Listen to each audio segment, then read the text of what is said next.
My name is Sharon Sears and I own Sears Design Studio. Today I'm going to talk to you about a fast, unique, easy way to learn how to sew. I have designed what I call sew and go kits. They are geared towards a beginner. There's minimal seams, there's no pattern, there's no guide sheet. You get illustrations. That's because for most of us who are creative, we tend to look at all the pictures and never read the instructions anyway. So the instructions that you're going to get in my kits are illustrations, or if you will, like a blueprint. They're very easy to follow.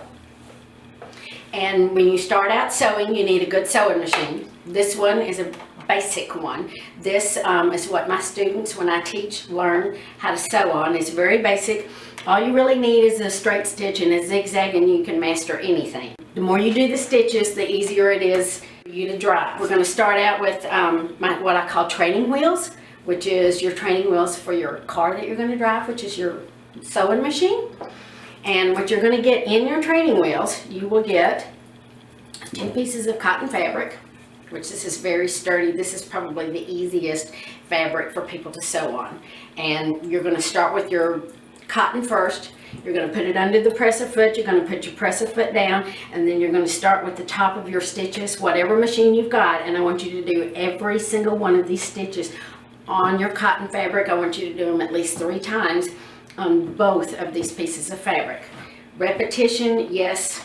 3 times, yes, you want to do that because that's what makes you good. When you get is a t-shirt knit. It's lightweight, yes, it stretches.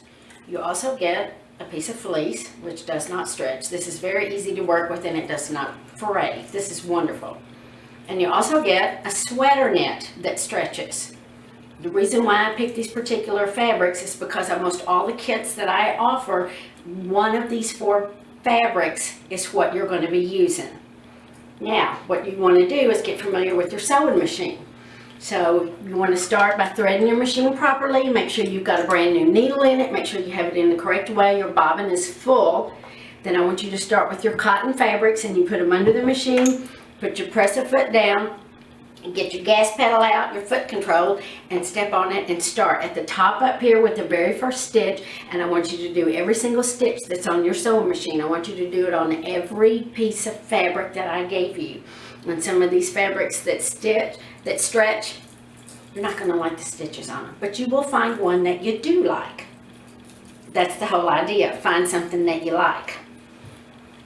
This is a sample of some of the stitches that I did on a sweater knit, and you have a straight stitch and a zigzag. These are the 2 basic ones. With these 2 you can do almost anything.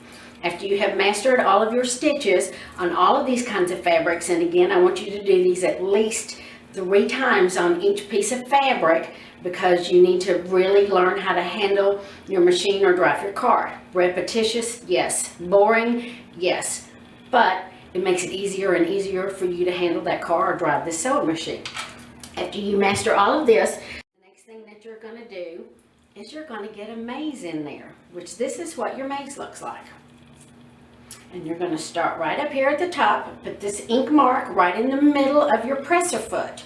And I want you to sew or drive on all of these lines all the way to the bottom. And this is going to teach you how to handle your machine or how to drive your car around corners.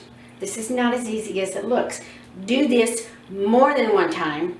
Do it with a straight stitch. Do it with a zigzag. You'll get the hang of it, I promise. After you do this, the next thing I want you to do is you will get circles in your kit. You're going to get at least 2. If you want more, you can request more. This is a piece of flannel, and this one is a knit. On these knits, on this one, if you look, I have drawn a spiral in the middle. This is how I want you to sew it on your sewing machine. I want you to start on the outside edge, and I want you to sew all the way till you get in the middle. Now, I will tell you, the closer you get to the middle, the harder it's going to be for you to drive your car. I want you to do this with a zigzag or a straight stitch. The zigzag moves slower. It's going to be a little bit easier to handle, so you might want to start with that. You have 2 circles. Try this over and over and over again. If you can master a circle, you can do anything. Now, and if you were taking my class and you had finished all of these things, the next thing that I would have you do is a pillowcase. And this is one that my daughter made. It's just a standard pillowcase. This one is right side out. you're going to have a 4-inch heading on the top, and you will sew down this side and across the bottom. Let's turn this inside out so you can see.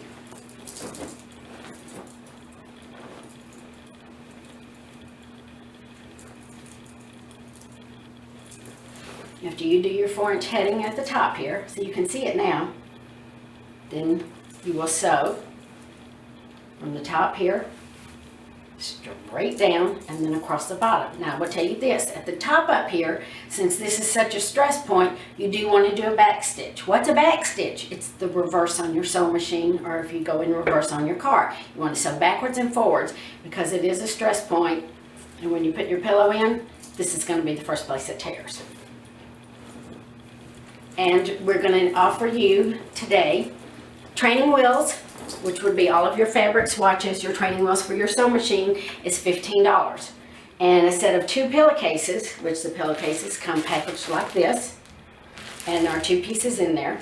The pillowcases are $22, the training wheels are $15, that's $37. If you purchase both of these together, I will throw in a 3rd pillowcase so you get your repetition of 3.